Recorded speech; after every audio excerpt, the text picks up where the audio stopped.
वापस भी आपकी तरफ आता हूं। खुर्रम रोकड़ी साहब, ये इलेक्शन कैंपेन चल रही है, लेकिन आप देखें कहीं कोई सियासी जमात पुलिस से गुत्थम गुत्ता है, कहीं सियासी जमातें आपस में तसादुम की कैफियत में और अब जाना शुरू हो गई हैं। तो 8 फरवरी के इंतखाबात, ये इंतखाबी माहौल, ये मुनासिब और साजगार माहौल लग रहा है आपको? इसी तरह की कैंपेन चला करती हैं मुमालिक में? देखिए, सबसे अहम चीज़ है writ of the law, writ of the government का कायम रहना।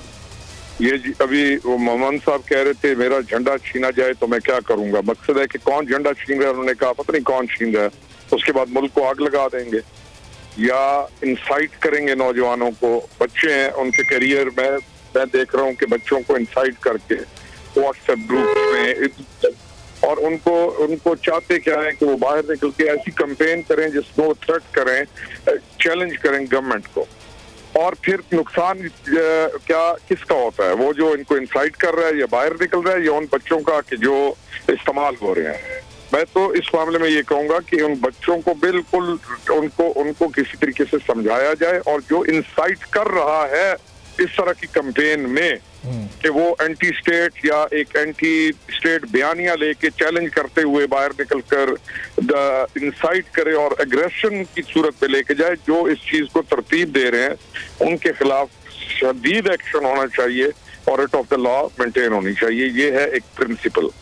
दूसरी चीज ये है कि हम जब कहते हैं ना इलेक्शन, हम भी कैंपेन कर रहे हैं, हम अपने हमारे साथ दूसरे लोग हैं चाहे हमारे खिलाफ पार्टी के हैं, तो हम कभी तहजीब और वकार का दामन नहीं छोड़ते।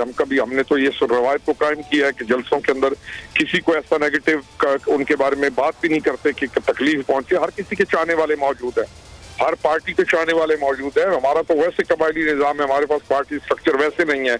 यहाँ तो शख्सियात के साथ लोग मोहब्बत करते हैं और इस वजह से कि वो उनके लिए बेहतर साफ समझते हैं कि हमारे लिए ये बेहतर है।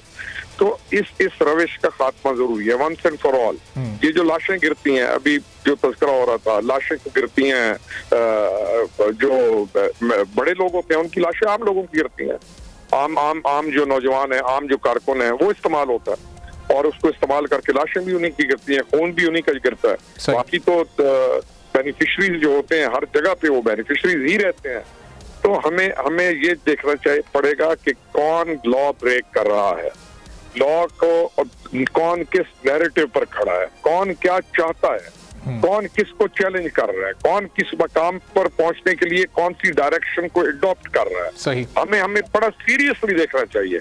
अच्छा, जितने फिर लीडरान हम साहिबान हैं, जितने भी अपने बच्चों के बारे में बताएं ना कि कभी किसी को भेजा ऐसी रैली के अंदर कि वो झंडे उठा के टकराव करे। अपने बच्चे बेहतरीन कॉलेजेस, बेहतरीन स्कूल्स में, बेहतरीन जगहों पे पढ़ रहे होंगे, बल्कि वो कोई अमेरिका बैठा होगा, कोई कहाँ बैठा होगा।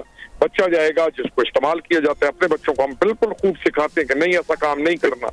तो इस रविश का, इस मनफी रविश का जिसपे पाकिस्तान के नौजवानों को ईंधन बना के आगे फेंकना और सिर्फ एक अपने नैरेटिव को। और चलो खुर्रम साहब, पॉइंट आपका आ गया। सब्सक्राइब करें और बेल दबाएं ताकि कोई खबर रह न जाए।